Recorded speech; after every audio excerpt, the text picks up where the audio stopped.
Muito bem, feita a introdução, para você entender bem o contexto, nós vemos aqui no verso 1. Também vos notifico, irmãos, o evangelho que já vos tenho anunciado, o qual também recebeste, no qual também permaneceis, pelo qual também vos sois salvos, se o retiverdes tal como o vos tenho anunciado, se não é que creste em vãos. Porque primeiramente vos entreguei o que também recebi de Cristo, morreu por nossos pecados, segundo as Escrituras, e que foi sepultado e que ressuscitou no terceiro dia, segundo as Escrituras, e que foi visto com Cefas e depois pelos 12. As Escrituras são os evangelhos, que naquela época já corriam as igrejas, tá certo? E também faz menção às profecias do Velho Testamento, quando ele fala Escrituras. Então, ele relaciona aqui, do 1 até mais ou menos o 15, essa condição. Ele falou assim, olha, eu estou aqui para trazer a palavra para vocês. E a ressurreição, ela é fundamental, né? Ele diz aqui, pela graça do Senhor, né, no verso 10, sou eu que estou trazendo essa mensagem para vocês, o último dos apóstolos, né, que ele foi o último a ser ali convocado por Cristo, né, no caminho da estrada de Damasco. E diz ele, não merecia nem ser chamado apóstolo. Por quê? Porque eu persegui os cristãos antes de ter essa revelação da presença de Cristo, né? E então no verso 12 ele diz assim, ora, se prega que Cristo ressuscitou dos mortos, como dizem alguns dentre vós, que não há ressurreição de mortos. Era um problema que estava dentro da igreja. No verso 12 que você percebe. Por que ele está falando sobre a ressurreição? Porque dentro da igreja de Corinto tinha alguém que pregava contra a ressurreição, querendo trazer para o cristianismo uma teoria que não encaixa. Sem ressurreição de Cristo não tem nenhum motivo para o cristianismo se sustentar. Se você não tiver a esperança que Cristo venceu a morte naquele sepulcro, antes venceu o pecado na cruz, mas no sepulcro ele venceu a morte, nós continuamos refém dela como pagamento para os nossos erros e as nossas falhas. Então, queridos, não há como essa questão da ressurreição não ser bem tratada e ser bem recebida por você. Como eu já disse, aquele que não entende que a ressurreição haverá para as suas vidas não pode se apresentar como cristão. No verso 14, e se Cristo não ressuscitou, logo é vã a nossa pregação, e também vã a nossa fé. E assim somos também considerados como falsas testemunhas de Deus, pois testificamos de Deus que ressuscitou a Cristo, a qual porém não ressuscitou, se na verdade os mortos não ressuscitarem. Então ele está dizendo o seguinte, se você não crê na tua ressurreição, então aquilo que nós pregamos sobre a ressurreição de Cristo é mentira, é falsidade. Mostrando que viver o evangelho com essa convicção de que não há ressurreição, é pregar mentiras sobre o evangelho. O evangelho não existe. Se não houver a ressurreição de Cristo, não existe por que pregar o evangelho. No verso 17, e se Cristo não ressuscitou, é vã a nossa fé, ele repete, e ainda permaneceis nos vossos pecados. A obra de Cristo foi incompleta, então você continua pecador, se Cristo não ressuscitou. E também os que dormiram em Cristo estão perdidos. Ou seja, aqueles que já haviam falecido daquele intervalo, crendo em Cristo Jesus, se não tem ressurreição, eles creram à toa, né? Se esperamos em Cristo só nessa vida, somos mais miseráveis de todos os homens. Está vendo? Quando o pastor diz que sem crer na ressurreição, você não pode se encaixar como filho de Deus, na verdade você é um miserável, pecador e perdido que não tem esperança, né? Mas agora Cristo ressuscitou dos mortos e foi feito as primícias dos que dormem. Primícia dos que dormem, ou seja, ele foi o primeiro a ser ressurreto, e o evangelho que ele anuncia, que ele traz, vai ser pregado e outros dormirão, morrerão, né? Vocês lembram que quando nós estudamos essa questão do dormir, é porque é um estado em que você vai acordar um dia. Então ele faz um paralelo, ele não fala morte, porque na verdade, queridos, a morte não existe para o ser humano, nem para o pecador e nem para o salvo. Todos nós viveremos a eternidade. A palavra morte, no sentido de encerramento, de fim, só existe para os animais. Para nós homens, seres humanos, não, né? Então, quando ele usa o eufemismo, né, ali uma palavra um pouco mais doce para falar sobre a morte, dormir, é nesse sentido, porque nós não morreremos mesmo. No verso 21, porque tem um conceito bacana aqui, preste atenção agora na sequência.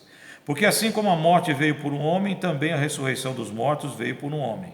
Porque assim como todos morrem em Adão, né, no pecado, na natureza humana, assim também todos serão vivificados em Cristo. mas cada um por sua ordem. Cristo as primícias, depois os que são de Cristo na sua vinda. Depois virá o fim, quando tiver entregado o reino de Deus ao Pai. O que ele está dizendo aqui? Adão, ali é o primeiro homem a vir sobre a terra. E nas ações de Adão, toda a humanidade foi corrompida.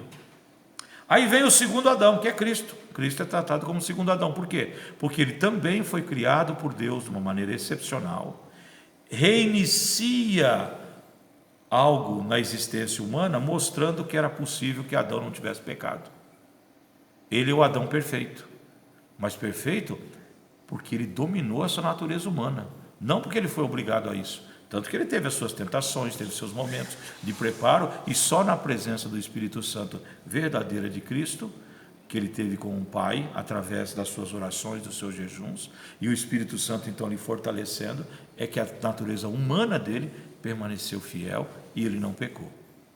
Então ele é o segundo Adão, um segundo Adão que traz um novo testamento, uma nova aliança entre nós, e é nesse ponto que Paulo trabalha, né? Nós tivemos um primeiro Adão que falhou, mas tivemos um segundo que não falhou e que proporcionou por isso a salvação, e a ressurreição dele é a primeira de todos aqueles que crerem que ele é o Senhor e Salvador. No verso 21 ele continua assim: depois virá o fim, quando tiver entregado ao reino, a Deus, ao Pai, e quando houver aniquilado todo o império e toda a potestade e força, porque convém que reine até que haja posto a todos os inimigos debaixo dos seus pés. Ora, o último inimigo não há de ser aniquilado, é a morte.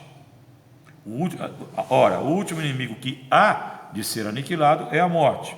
Porque todas as coisas sujeitou debaixo dos seus pés, mas quando diz que todas as coisas lhe estão sujeitas, claro está que se excetua aquele que sujeitou todas as coisas. E quando todas as coisas lhe estiverem sujeitas, então também o mesmo Filho sujeitará aquele que todas as coisas lhe sujeitou, para que Deus seja tudo em todas. Amém? Até o 27 e 28 traz uma questão importante. Então quer dizer que na Trindade, Jesus vai ter que se sujeitar a Deus, sujeitar-se a Deus. Então existe uma gradação, né? O Pai, o Filho e o Espírito Santo, onde é que fica nisso? Queridos, você tem que entender uma única coisa. Eu vou tentar ser bem objetivo. Esse texto está falando da obra do Cristo com a sua natureza humana. Jesus, quando veio aqui, ele se despiu da glória dele. Ele abriu mão e ele começou uma missão. A missão de Cristo, sabe quando ela vai ser terminada? Com essa natureza humana também participando? No juízo final. Quando todas as coisas estiverem resolvidas. Nada mais haverá em aberto. Esperança nenhuma, se não foi confirmada, poderá ser mantida. Tem esperança da salvação? Buscou em Cristo? Então o céu vai estar aberto para você entrar. Não está aberto. Você está no trono branco. Você está no julgamento do trono branco. Então aquela tua esperança morreu e nunca mais você verá a Deus. Se você não teve posturas e ações que valorizaram a graça que Deus trouxe naquela cruz, que só Ele poderia ter feito isso por você. Você não merecia, mas Ele fez. Bastava você crer e colocar a tua vida em santificação para justificar essa tua crença. Você não fez isso? Então a tua esperança de vida eterna ao lado de Deus, ela vai ser encerrada ali. É nisso que ele está falando, vai acabar, vai terminar. Vai ter um momento que Jesus vai terminar a obra dele. Tudo aquilo que é Apocalipse, que nós vamos estudar ainda, sobre a escatologia, os últimos tempos, tudo aquilo que aconteceu ali na visão de João e que vai acontecer ainda, que nós assistiremos, né, se estivermos vivos, Jesus vai vir e terminar. E então ele vai entregar tudo, a missão completa, na mão do Pai. Nessas condições, então a natureza humana de Cristo, ela ainda está sujeita ao poder do Deus Pai.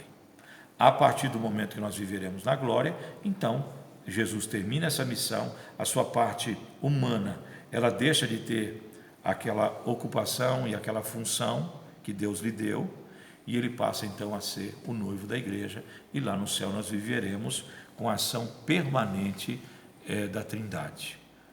O Pai, o Filho e o Espírito Santo, em unidade perfeita, que nós compreenderemos e entenderemos. Então, aqui até o verso 28, fala apenas de um detalhe: o cumprimento da missão do Cristo homem. Nós veremos Jesus, ele não virá sobre as nuvens, e inclusive fala da visão dele, com cabelos brancos, e olhos de fogo, e língua como uma espada. Ele vem agora não para salvar, ele vem para julgar. É bem diferente do carpinteiro, que ele viveu por 33 anos aqui e pregou o evangelho. Agora ele vem, ainda com a sua natureza humana, mas agora com o poder de Deus. Ele não abre mão agora na segunda vinda das condições e da plenitude do Espírito Santo. Amém? Ele é o próprio Deus ali.